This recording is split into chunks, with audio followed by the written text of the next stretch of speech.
আসসালামু আলাইকুম। Crown cement সকালের খবরে আমন্ত্রণ জানাচ্ছি আমি মোহাম্মদ ইফতেখার। গত বছর বৈষম্য বিরোধী ছাত্র আন্দোলন চলাকালে সিরাজগঞ্জে নিহত জেলা যুবদলের সহ সভাপতি সোহানুর রহমান রঞ্জু, বিএনপি কর্মী সুমন হত্যা মামলায় ক্ষমতাচ্যুত প্রধানমন্ত্রী শেখ হাসিনা, কার্যক্রম নিষিদ্ধ আওয়ামী লীগের সাধারণ সম্পাদক ওবায়দুল কাদের সহ ৫৪৯ নেতাকর্মীর বিরুদ্ধে আদালতে অভিযোগপত্র দিয়েছে পুলিশ। রোববার রাতে মামলার তদন্তকারী কর্মকর্তা শরীফুল ইসলাম ও প্রণয় কুমার প্রামাণিক এ তথ্য নিশ্চিত করেছেন। ২২ আগস্ট রাতে জেলা যুবদলের সহসভাপতি রঞ্জুর স্ত্রী নিহত আব্দুল লতিফের বোন সালেহা বেগম ও একই এলাকার বিএনপি কর্মী সুমন শেখের বাবা বাদী হয়ে পৃথক ৩টি মামলা দায়ের করেছিলেন। এই ৩টি মামলায় ৪৬৩ জনের নাম উল্লেখ সহ জেলা আওয়ামী লীগ ও সহযোগী সংগঠনের মোট ৯০০ জনকে আসামি করা হয়। মামলার তদন্ত শেষে আদালতে অভিযোগপত্র দাখিল করা হয়।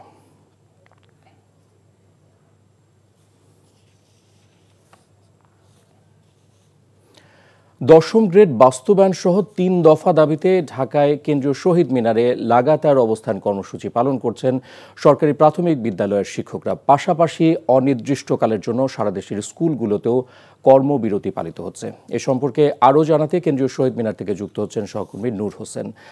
নূর, আজকের কর্মসূচি সম্পর্কে কি তথ্য আছে আপনার কাছে? পাশাপাশি জানতে চাই, সরকারের পক্ষ থেকে আন্দোলনকারী নেতাদের সাথে কোনো যোগাযোগ করা হয়েছে কিনা, কি জানা যাচ্ছে?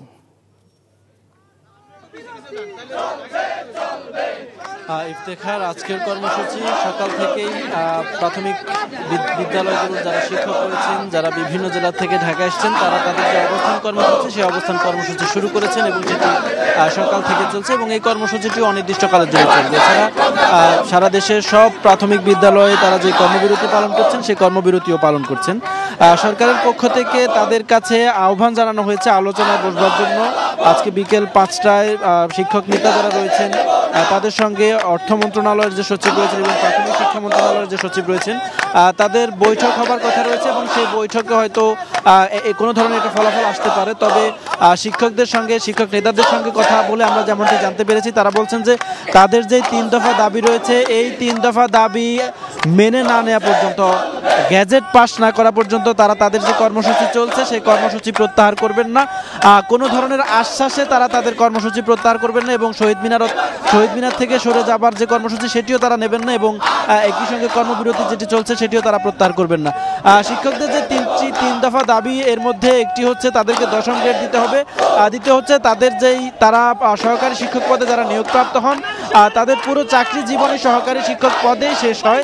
তাদের দাবি হচ্ছে একটি টাইম স্কেল করে ১০ বছর ১৬ বছর পর পর তাদেরকে পদোন্নতি দেওয়া, তাদের যে গ্রেড সমস্যা রয়েছে সেই গ্রেড সমস্যার সমাধান করা এবং সরকারি প্রাথমিক বিদ্যালয়গুলোর প্রধান শিক্ষক পদে শতভাগ সহকারী প্রধান শিক্ষক পদ থেকে নিয়োগ দেওয়ার জন্য তারা দাবি জানাচ্ছেন। এই ৩ দফা দাবিতে তারা গত কয়েকদিন ধরে আন্দোলন করছেন। এর আগে গত পরশু তাদের সঙ্গে পুলিশের সঙ্গে ধস্তাধস্তির ঘটনা ঘটে এবং সেখান থেকে কয়েকজনকে আটক করা হয়। পরে শিক্ষকদের দাবির প্রেক্ষিতে তাদের সবাইকে ছেড়ে দেওয়া হয়েছে। তবে যেহেতু এখন পর্যন্ত তাদের যে ৩ দফা দাবি সেই ৩ দফা দাবি মেনে নেওয়া হয়নি, তারা তাদের যে কর্মসূচি সেই কর্মসূচি চালাচ্ছেন এবং তারা বলছেন যতক্ষণ না গেজেট পাস করে তাদের এই ৩ দফা দাবি বাস্তবায়ন না করা হবে ততক্ষণ পর্যন্ত তাদের কর্মসূচি চলমান থাকবে। ইফতেখার, জানছিলাম সরকারি প্রাথমিক বিদ্যালয়ে শিক্ষক আন্দোলন কর্মসূচির খবর। ৯০-এর দশকের শেষ ভাগে তৎকালীন স্বৈরশাসক হুসেন মোহাম্মদ এরশাদের পতন ঘটানো শহীদ নূর হোসেন দিবস আজ। ১৯৮৭ সালের এই দিনে নূর হোসেনের রক্তে রঞ্জিত হয় ঢাকার রাজপথ। রাজধানীর 0 পয়েন্টে শহীদ নূর হোসেন বেদিতে ফুল দিয়ে তার প্রতি শ্রদ্ধা জানান বিভিন্ন রাজনৈতিক দল ও সামাজিক সংগঠনের নেতাকর্মীরা। শহীদ নূর হোসেনের ছোট ভাই আনোয়ার হোসেন বলেন, গণতন্ত্রের জন্য প্রাণ দিলেও দেশে সত্যিকার অর্থে মানুষের অধিকার প্রতিষ্ঠিত হয়নি। বিপ্লবী ওয়ার্কার্স পার্টির সাধারণ সম্পাদক সাইফুল হক বলেন, শহীদ নূর হোসেন মুক্তিকামী মানুষের প্রেরণা। ২৪-এ স্বৈরাচার সরকার পতনের পর নতুন করে গণতন্ত্র প্রতিষ্ঠার সুযোগ তৈরি হয়েছে। সুষ্ঠু নির্বাচন আয়োজনের মাধ্যমে সেই চর্চা প্রতিষ্ঠার আহ্বান জানান তিনি।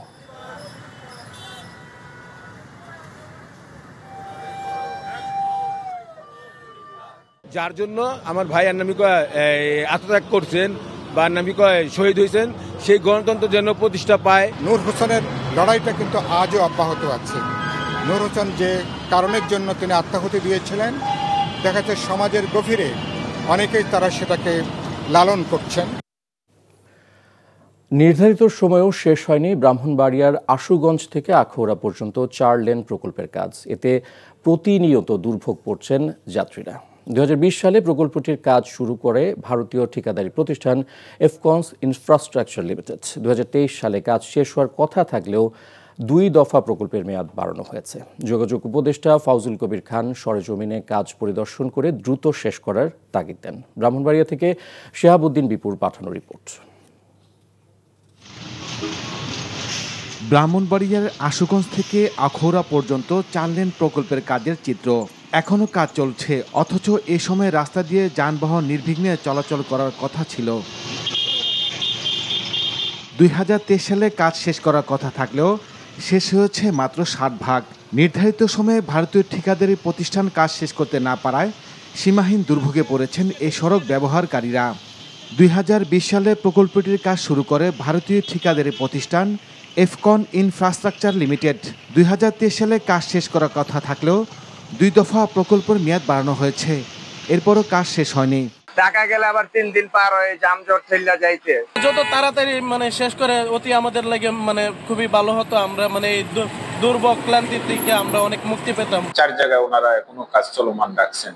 তা আশা করি যত দ্রুত কাজ সম্পন্ন হবে যান চলাচল মানুষ নির্বিঘ্নে ঢাকা সিলেট এবং সিলেট কুমিল্লা সড়কে যাতায়াত নির্বিঘ্নে করতে পারে। প্রকল্পটির কাজ 3 ধাপে শেষ করার কথা। প্রথম ধাপ আশুগঞ্জ গোল চত্বর থেকে সরাইল পর্যন্ত, দ্বিতীয় দফা সরাইল থেকে তন্তর বাজার পর্যন্ত এবং তৃতীয়টি ছিল ধরখার বাজার থেকে আখাউড়া স্থল বন্দর পর্যন্ত। তবে অজ্ঞাত কারণে তৃতীয় ধাপের কাজ বন্ধ রাখার সিদ্ধান্ত নিয়েছে ভারতীয় ঠিকাদারি প্রতিষ্ঠান। যোগাযোগ করা হলে এ বিষয়ে কোনো সদুত্তর মেলেনি। 4 লেন প্রকল্পের ব্যবস্থাপক জানান, 5 আগস্টের পর ঠিকাদারি প্রতিষ্ঠান ভারতে চলে যায়। এতে বন্ধ থাকে সড়কের কাজ। এর মধ্যে প্রায় 31 কিলোমিটার সড়ক আমরা 1 মাসে 2 লেন চালু করে দিয়েছি এবং বাকি অংশের কাজ চলমান রয়েছে। আর কোথাও আমরা এখনো 4 লেন রাস্তা চালু করে দিতে পারিনি।